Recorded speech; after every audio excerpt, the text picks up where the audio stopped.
Good morning. This is John from the Springs Mennonite Church, and I'm here this morning to finish up the week with one more verse, random verse from the scriptures. And this time it comes from the 40th chapter of Isaiah. Now, if you read that whole chapter, there's a whole bunch of stuff in there about who is God. And so I'm going to just pick out part of it, beginning with verse 21, which is in the context of a larger discussion. You can go and look at that, but I don't really have time for all of it, so I'm just going to cover these verses. Verse 21 says, "Haven't you heard? Don't you understand? Are you deaf to the words of God? The word he gave before the world began. Are you so ignorant? God sits above the circle of the earth. The people seem like grasshoppers to him. He spreads out the heavens like a curtain and makes his tent from them. He judges the great people of the world, and he brings them all to nothing. They hardly get started, barely take root. When he blows on them, and they wither. The wind carries them away like chaff. To whom will you compare me? Who is my equal? Says the Holy One. Look up into the heavens. Who created all the stars? He brings them out like an army, one after another, calling each one by name. Because of his great power and incomparable strength, not a single one is missing. Jacob, how can you say, the Lord does not see your troubles? O Israel, how can you say God ignores you? Well, like I said, this is a small part of a larger passage about God and who he is. And I find it interesting. It's in the form of an argument. You present one side, someone presents another side. And in this case, it's presentation about God compared to whatever you want to compare him to. Now, I know a lot of people, and many of you who are listening, may not really subscribe to the understanding that God is over everything, including you. Here in this country, we don't like having people over us. No, we have them. We have law folks. We have court system. We have parents. We have administrators. We have lots of people that are over us. But most of us don't really like it. We like our freedom, and we think that we should be able to choose on our own what is and what isn't. Well, we bring that same attitude towards God and what he says, or at least what we think he says. So let's look again at this couple of verses here. Haven't you heard? Now let's stop there.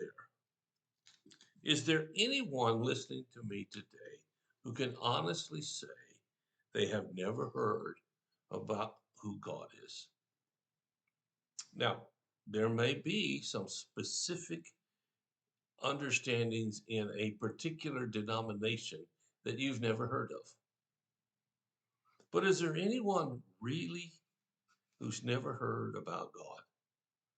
I don't think so. You might reject him, but you still heard.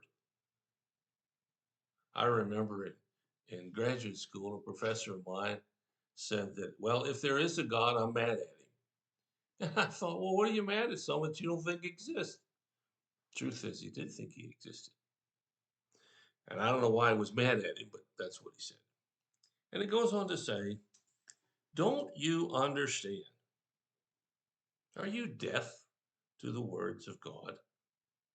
Now, you and I don't like being told that, do we? Someone says, don't you understand?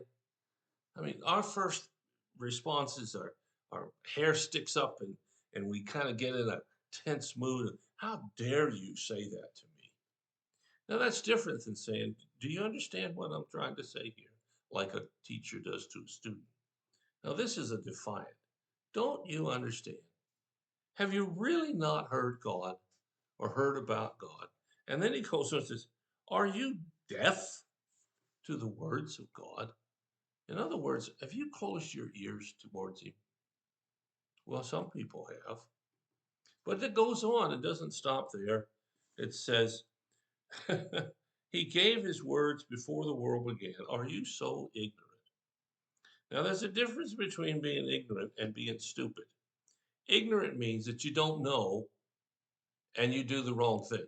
Stupid means you know what you're doing, but you still do the wrong thing.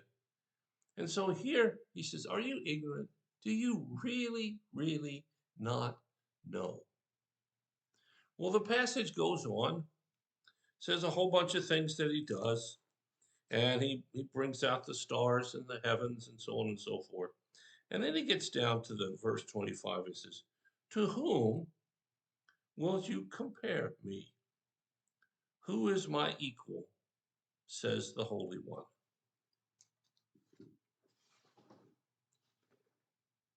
Who is the equal of God? Well, it's clearly not a person. I mean, everybody that we've ever known about has died, and God's still there. So that ain't gonna work.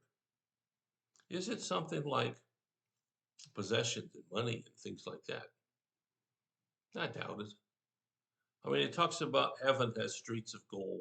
I don't really think the streets in heaven are gold. I don't even know if they're streets. But if God owns the whole world, what worth does gold have to him? But you and I think about those things. Is it really possible that it's your own ability is better than God, as it says here? How does it go on to say, um, who is his equal? Are you really God's equal?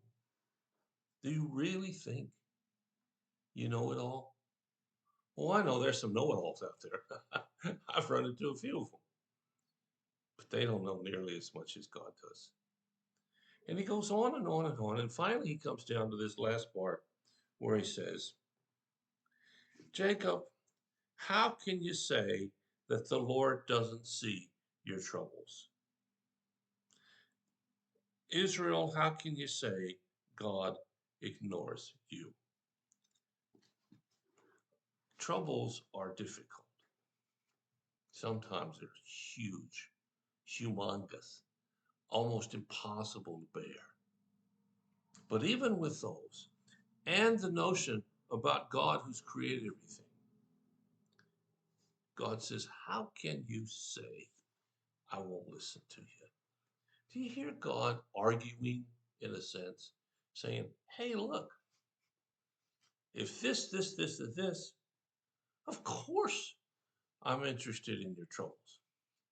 And I don't know where you are today. I don't know whether you're trouble free, which I doubt, or whether you are just worn down by difficulties, or anywhere in between. He says here, how can you say that God isn't interested? And the rhetorical response to that, of course he is. We hear God saying in this passage, there is nothing like him. And you won't find anything like him.